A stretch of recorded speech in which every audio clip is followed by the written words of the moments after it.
Hey, hello guys, it's How to Tech Simplified, and in this easy tutorial I will be showing you how to clear the cache and junk files on your Windows PC or laptop. Let's get straight into it. The first thing that you want to do is go to the start icon, right click it and press run.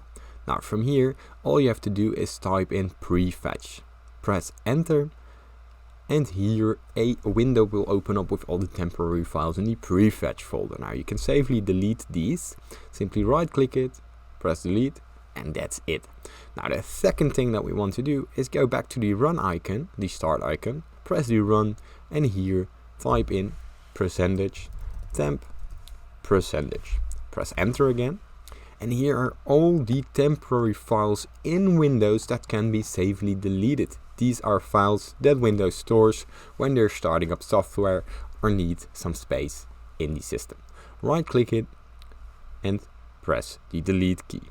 Now some files will still remain here. It's not a problem. Simply delete all the ones that can be deleted, as you can see right here.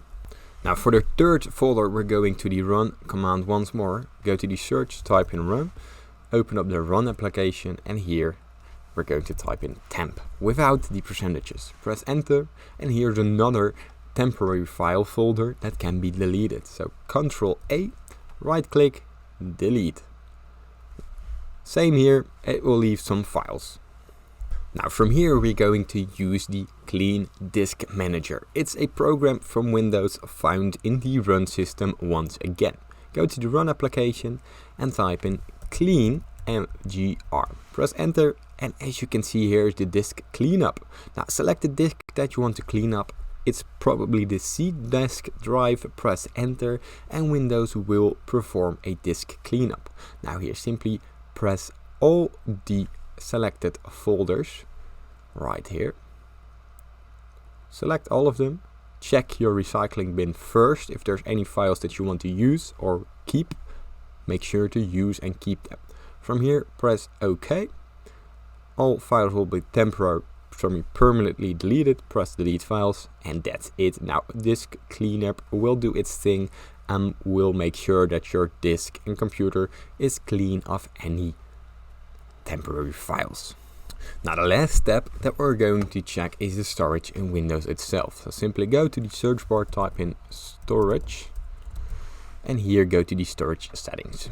Now what this will do, it will check all the storage in your current system and check where all the storage is held. So here you can see all the installed applications, the desktop files and the temporary files. To check something more, here you can actually start deleting them from here. Now here you can check the downloads, the Windows cleanup, and all the other temporary files. Now make sure to go through your system if you want to clean up other files, so other programs or your temporary files folder in the storage. Now that's everything. If you still got any questions, leave them down in the comments and I will try to help you. But most importantly, thank you for watching. Leave a like and subscribe.